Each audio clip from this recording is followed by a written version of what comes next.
Hello, ladies and gentlemen. Welcome to another episode of Rise of Kingdoms gameplay coverage from your very own Shappy Gaming. Today, we are going to be talking about the new museum update. More details were released from Lilith, and today we're going to be talking about that for you. If you haven't already, be sure to check out their official video. I did get this clip from them, so be sure to check that out. But if you want to learn a little bit more, hear my opinions, etc., I will be covering those here. So this is our very first look at what the museum interface looks like. And as you can see, there are some troop buffs here. I will be going into those in just a little bit for you, tell you a little bit about who I think you should be trying to buff, who you should not be trying to buff. But first, I want to draw your attention to the top right of your screen, where you'll actually see that you have relic coins and you have what look to be a new form of like relic gem. And those are going to be the currency that you're going to be using in the museum. So they're very important. Well, Shappy, how do I get those coins? How do I get those gems? So I'm going to click play here so you can actually check it out. So you will use the coins predominantly to unlock the exhibits. And so you need the exhibit coins. And you can preview the locked exhibits. It doesn't really mean much. It's all a matter of how do I get that buff. And so you do need the coins to unlock the different commanders. And as you unlock more commanders, they become increasingly more expensive, which is just awesome in case you wanted to try and unlock all of them. Spoiler alert, you probably won't. So Ethelfled is going to be free for everyone to unlock, which is great. Awesome. Cool. Her skill is pretty good. We'll be going into that shortly, but it's not game-changing. However, there are some commanders that I do see skills that I believe will be game-changing. So how do we get these coins? So you can purchase the right relic for your given commander, and you get that relic bonus. That's great. But you will get your coins through a Lucerne Scrolls type of event. And so we'll be coming to that very shortly. As you can see, we get a nice little preview of the different buffs. But here is what I really wanted to show you. So we're all familiar with Lucerne Scrolls, right? You do some quests and you get rewarded for them. And usually you have a number of days to do it, whether it be 45, 50, etc. So this interface, very familiar. But what does become readily apparent to me is, as I predicted in my previous video, it's expensive. You're going to have to pay $10 if you want to really be unlocking more than one commander is my expectation. And we do have those mysterious gem-like things in here again. We also have a tavern key. And so this brings me to my next point. The Civilization Explorer event will be exclusive to when you are in a Season of Conquest KVK. And the way it works is the relics that you unlock will carry over, I believe, from KVK to KVK. And that's good. It's better than Crystal Tech that just disappears. However, you will need to pay for the bundle if you want to get them every time, which is both good and bad. We knew it was going to be a little bit pay to win. My hunch is you'll probably be able to unlock at least one relic from the free level, but I'm sure they will try and incentivize you to spend the $10 because what is another $10 in KVK? And so this is another interesting view. My question that I have here is, are they going to get rid of Lucerne Scrolls during KVK? Because a well-trained army is an event that we do have in the existing Lucerne Scrolls. So is this going to alternate? Is Lucerne going to be in the off season? Are we still going to get those 5 gold heads? I don't know. But that's definitely something that we want to wonder as this comes out. And this has been announced that in the update dropping on January 17th, hopefully we should see this. What else is interesting here is you see there's a more than gems portion of this event. So hopefully you will have more than gems show up when you're in KVK. You know, usually it shows up every few months. So fingers crossed. But if you don't, you will have to spend some gems in addition to trying to complete all these lovely challenges. But those relic coins do seem to be pretty worth it. And so works same as Lucerne. You do the challenges and you get rewarded, and then you can claim the different rewards. So you see they're claiming res, they're claiming some gold keys, and if I can zoom back just a second there, you can actually see that it's really focused on these relics. You're paying $10. I don't see any gold heads in here yet. I hope that there are some. I hope they give you some gems. You do get the legendary tavern key, but that's not, it's not phenomenal. And so that's kind of what we're seeing.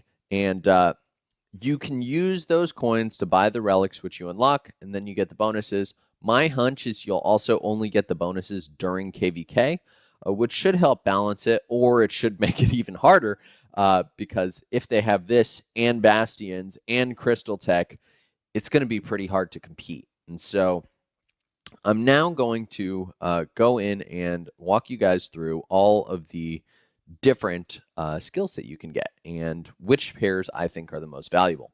So I'm going to flash this up on the screen for you now. Ethelfled, her skill, which is free, is troop attack buff of plus 15%, march speed 10%. Ethelfled, we've talked about before, is a fairly good support commander. You compare her with Joan, you compare her with Trajan. She's good with mixed, but I don't think that this buff is game-changing. I think it's nice that it's free. It'll be good to have, but I don't think it's crazy. The next one, Caesar. So Caesar is all damage plus 10% and march speed plus 10%. That's actually a really good buff. The march speed I don't think is going to be too game-changing, but the all damage plus 10% is actually going to be really nice if you're launching rallies. So that could be cool. And, Caesar is good at rallying cities. He would not be my first choice. I'd probably choose Attila, but it's not bad. It could be worse. You see Frederick here, troop attack 25% and skill damage reduction of 10%. That's going to make him pretty tanky, and he's going to deal a little bit of damage. But again, I don't think Frederick is going to be one of those commanders that you're running fairly frequently. The next one will make a difference for you, and that is YSG. So YSG is not a gold key commander, unfortunately, but if you do have him maxed and you get his relic, it gives you archer defense plus 10% and skill damage plus 3%. So it's not going to make you go out of your way to run YSG, but if you're already running Nebu YSG or Ramses YSG, this is a nice good to have. It's one of the ones that I would definitely say you should consider if you have YSG maxed. The next one that I'm very excited about is Cao Cao. And his buff is cavalry health plus 20% and damage factor plus 200. And the reason that this is so exciting to me is that, as I've mentioned in previous videos, Cao Cao is still a fairly viable commander. If you're running him with Minamoto, or if you're running him with Saladin, or if you're running him with Genghis Khan. Those are the three pairs you're probably going to run with Cao Cao. And so if you're running him with Saladin, that 20% health and the damage factor is going to be huge. And I think that may put Saladin Cao Cao as being better than Saladin William if William is 5551. I'm really curious to see how that'll work in the field, and I think that it may actually make William not all that versatile anymore. So Cao Cao is definitely one that I would recommend. I think that cavalry health is going to be essential, really because cavalry tend to be lacking in health anyways, and that damage factor is just a nice addition. So I'm really curious to see how that's going to work. The next commander is Richard. I was really disappointed with the Richard skill. I had a lot of hopes for him, and he's not a gold key commander, so you would actually have to choose to max him. And the museum skill that they've given him is only infantry march speed 10% and counterattack damage plus 3%. The counterattack damage plus 3% is nice, and the march speed is okay. But if you're running Richard, you're probably not going to be running away. And so considering how hard it is to use these coins and how Richard is no longer really a meta pair for much of anything, I think he's just okay. The next commander, which I am extraordinarily excited to talk to you guys about, is Minamoto no Yoshitsune. And the reason for that is that Minamoto, or Moneymoto, is a commander that a lot of people spend a lot of money for. And he has not been relevant really since KVK 1, I would argue. Some people might say KVK 2. But they have given him cavalry defense plus 20% and cavalry attack plus 25%. So we may see Minamoto coming back into the field and coming back as a field pair that you're going to want to run. And maybe you'll run him with Cow. And so Mina Cow, is that going to be a pair again? It really could be. So I'm excited to see how Minamoto plays. If you have him maxed, I would definitely get the skill.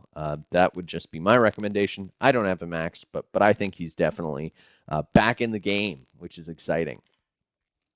Another commander that I'm very excited about that is a gold key commander is Charles Martel. and they have given him infantry attack plus 25% and infantry defense plus 5%. And I'm really pumped about this because Martel was the original Attila breaker with Theo and Wu. And so to see him get a buff is going to be really nice, especially if you're running, Martel YSG or Richard Martel or even Guan Martel. Some people do run that, believe it or not. But I'm excited to get this skill. I know I'm going to be getting it because, even if you want a secondary garrison with Martel, this I think is going to be beneficial. So I'm planning on getting this one. And our next commander is none other than El Cid. I'm really disappointed with this skill. I think El Cid historically is not one of the best legendary commanders that you can get. And I think it's really a shame that they didn't give him a buff because even now I have no reason to use him. And so this is not a relic I would get. But the archer attack 10% and the damage factor plus 150, that's really kind of abysmal compared to everything else. And you would have to choose to run El Cid in your mix. I would not recommend this one. I think it's a shame. There was so much potential for you, El Cid, but Lilith did not want to give you a chance. Our next commander, which may be great news to a lot of you, I know Roni talked about this on his video, is Hannibal Barca. So Hannibal Barca is a very expensive commander. If you bought him, great. I'm happy for you. If you haven't bought him, I don't think this is going to do it for you. So if you have bought Barca and you do want to run him, you can, and this skill is going to be really good for him. The troop attack plus 25% is going to be really nice. It's going to actually have you do some damage in the field when you're running a support march. Barca is predominantly going to be mixed, and he's going to be used for debuffing. And that normal attack damage reduction of plus 5% is going to be nice as well in terms of augmenting that debuff. So if you have Barca and you have relics to spare and you have money to spare, which if you have Barca you might, this is an okay skill to go for. Not at my top 5 though. The next skill, which I thought was really interesting and is kind of exciting, is the Mehmed skill. So Mehmed has historically kind of just been a whatever commander. He does deal an immense amount of skill damage, but he's very squishy. He doesn't really have any defense buff. And they have given him troop health plus 20% and skill damage plus 5%.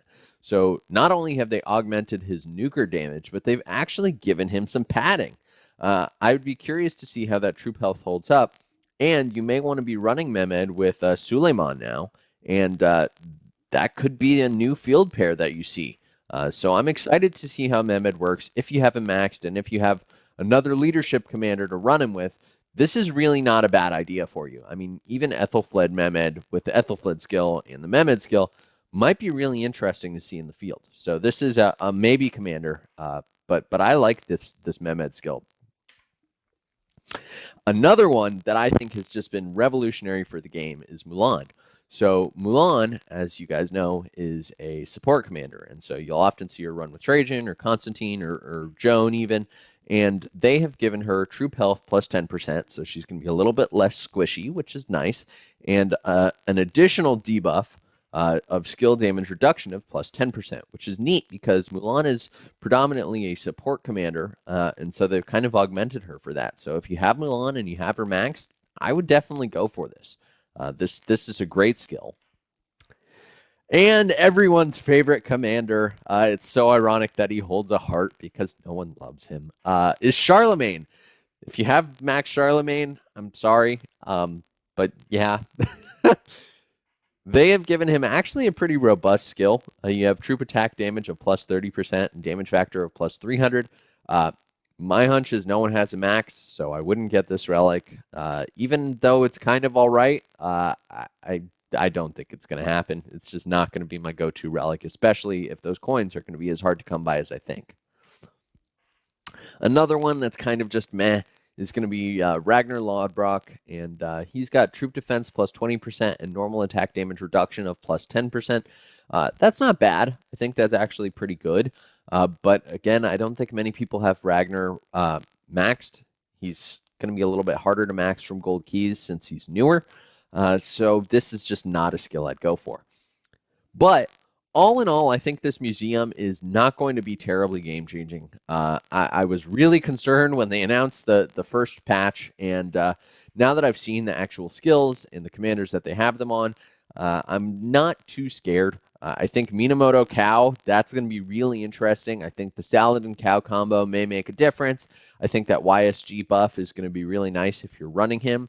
But overall, I think this is a really interesting play by Lilith. I'm curious to see what happens with Lucerne Scrolls. If it does happen, if it doesn't happen, I don't know. And all in all, this is going to be neat. And I do have a hunch that Lilith is going to offer 1 or 2 bundles that you can buy beyond just the normal $10 bundle to augment those coins and get some more of them. So that is my take on the museum buff. That's the update on what the different skills are and how viable I think they are.